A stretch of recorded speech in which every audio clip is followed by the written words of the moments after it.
Welcome back to my channel किस्सा कहानी with SRT। मैं हूँ स्वाति। किस्से सुनाती हूँ, कहानियाँ सुनाती हूँ, पोइट्री सुनाती हूँ। और अभी जो किताब मैं आप लोगों के सामने रख रही हूँ उसका नाम है इनसाइड द हिंदू मॉल और उसका मैं पढ़ने वाली हूँ 11th chapter, but I love my नानी माँ मच। तो किस्सा शुरू करूँ उससे पहले अगर आपने अभी तक मेरे चैनल को सब्सक्राइब नहीं किया है तो प्लीज़ कर लीजिए और बेल के आइकन को प्रेस कर दीजिएगा, जिससे क्या होगा कि आपको आगे आने वाली जो भी स्टोरीज होंगी उसकी नोटिफिकेशंस आसानी से मिल जाएंगी। तो शुरू करती हूँ 11th chapter, but I love my नानी माँ मच।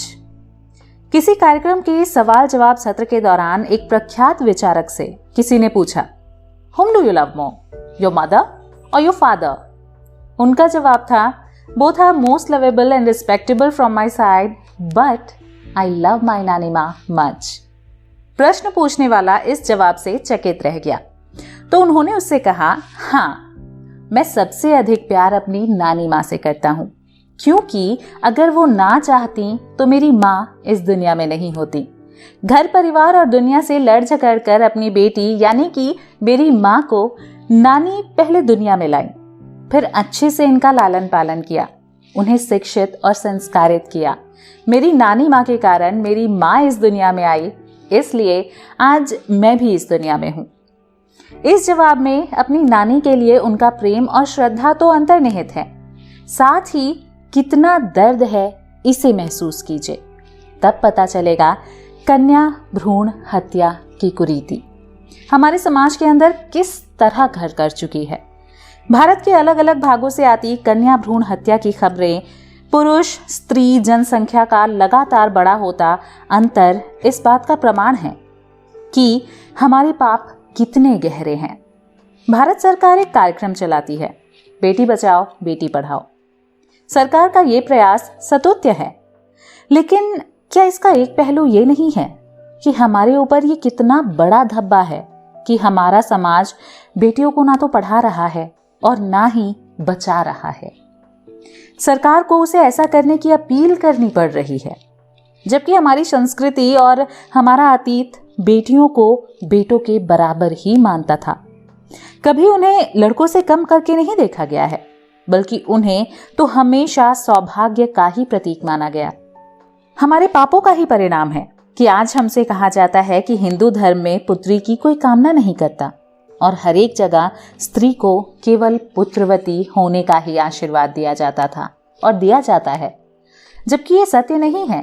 और इसलिए हमें उनको बताना है कि हमारे धर्म ग्रंथ और संस्कार कभी इस बात को मान्य नहीं करता कि संतान रूप में केवल पुत्र की ही कामना की जाए।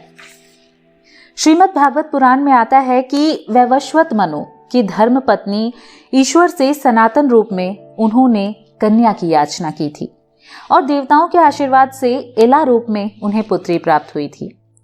तत्र श्रद्धा मनोह पत्नी होतारम समयाचत दुहित्र अर्थमोपागम्य प्रणिपत्य पयोव्रतम। श्रीमद् भागवत में ये लिखा गया है। हमारे यहाँ कन्यादान को बड़ा पुण्य और सौभाग्य का कारण माना गया है। भगवान श्री राम के पूर्वज राजा सगर के बारे में आता है कि उन्होंने कन्यादान से मिलने वाले पुण्य संचय के लिए 60,000 पुत्रियां मांगी थी, लेकिन देव दर्शन से आह्लादित होकर पुत्र मांग बैठे। स्कंद पुराण में कहा गया है, 10 पुत्र समा कन्या 10 पुत्रान प्रवर्धयन यत् फलम लभते मर्त्यस्य लभ्यम कन्ययायकया। अर्थात एक कन्या ही 10 पुत्रों के समान है। 10 पुत्रों के लालन पालन से जो फल प्राप्त होता है वो एक कन्या के पालन पोषण से ही प्राप्त हो जाता है। मनु कहते हैं, यथैवात्मा तथा पुत्र पुत्रेण दुहिता समा तस्यामात्मनि तिष्ठन्त्याम कथमन्यो धनम हरेत। अर्थात जैसे आत्मा और पुत्र समान है उसी प्रकार पुत्र और पुत्री भी समान है। इसलिए आत्मा के सदृश कन्या के रहते दूसरा कोई और धन को कैसे ले सकता है कोई। बिहार और अब लगभग पूरे भारत में मनाए जाने वाला लोक आस्था का पर्व छठ में गाए जाने वाला एक गीत बहुत लोकप्रिय है। गीत के बोल हैं, रुनकी झुनकी बेटी मांगीला पढ़ल पंडितवा दमाद छठी मैया दर्शन दी ही ना आपन। अर्थात हे छठ मैया खेलती कूदती बेटी और पढ़ा लिखा दामाद देना। इस पर्व में व्रती महिलाएं सूर्य देव की उपासना करती हैं। तो कहा जाता है कि व्रत करने वाली की उपासना से प्रसन्न होकर सूर्य देव कहते हैं, मांगू मांगू तिरिया किचु मांगव जे किचु हृदय में समाए। अर्थात हे नारी, मैं तुम्हारी उपासना से प्रसन्न हूँ, इसलिए तेरे मन में जो कुछ भी आता है, जो कुछ भी तेरे दिल में है, मुझसे मांग ले। तो व्रती सूर्य देव से मांगना शुरू करती हैं और कहती हैं, मुझे हल बैल नौकर चाकर गाय बेटा बहू सब चाहिए, लेकिन इसके साथ साथ चाहिए मुझे एक प्यारी सी बिटिया, जिसके होने से मेरे घर में रौनक हो जाए और मेरी बेटी जब विवाह के बाद ससुराल जाए तो वहां भी वो इस सौभाग्य को ग्रहण करे। इसलिए उसके लिए एक पढ़ा लिखा वर भी चाहिए। सूर्यदेव उसकी मांग से इतना प्रसन्न होते हैं कि उसे कहते हैं, ए हो जे तिरिया सर्वगुण आगर सब कछु मांग समलुत। यानी यह व्रती स्त्री सभी गुणों से भरपूर है, क्योंकि इसने वरदान में पूर्णता को मांगा है। जाहिर है सूर्यदेव जिस पूर्णता की बात कर रहे हैं वो पूर्णता वरदान रूप में बेटी मांगे जाने से है। और इसीलिए हमारे यहाँ कहा गया है, अगर किसी आंगन में बेटी के विवाह के फेरे नहीं पड़े तो वो आंगन कुंवारा ही रह गया। शास्त्रोक्त उदाहरण और लोक मन में रचे बसे ऐसे गीत बताते हैं कि हम तो हमेशा से बेटियों की कामना करने वाले ही रहे हैं।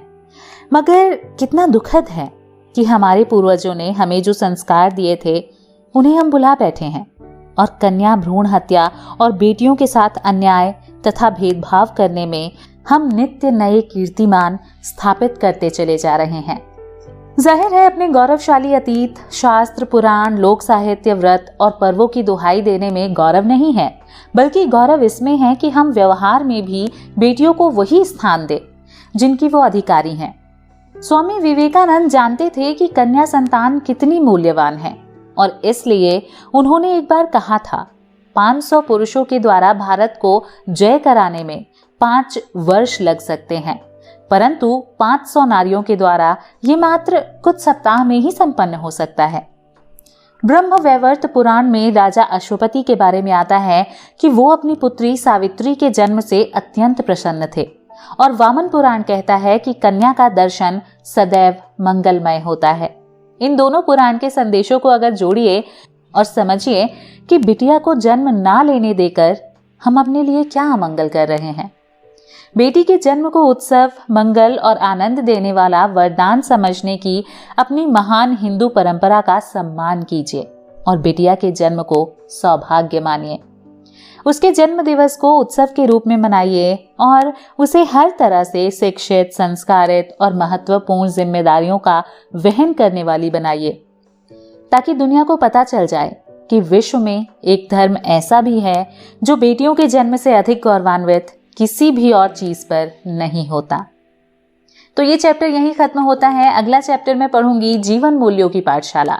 उसे सुनने के लिए बने रहिएगा मेरे साथ, और अगर आपने अभी तक मेरे चैनल को सब्सक्राइब नहीं किया है तो प्लीज़ कर लीजिए, और साथ ही साथ अगर वीडियो पसंद आया है तो उसे प्लीज़ लाइक कीजिएगा, दूसरों के साथ शेयर कीजिएगा, और ऐसे ही वीडियोस देखते रहने के लिए मेरे चैनल को सब्सक्राइब कर लीजिएगा। धन्यवाद।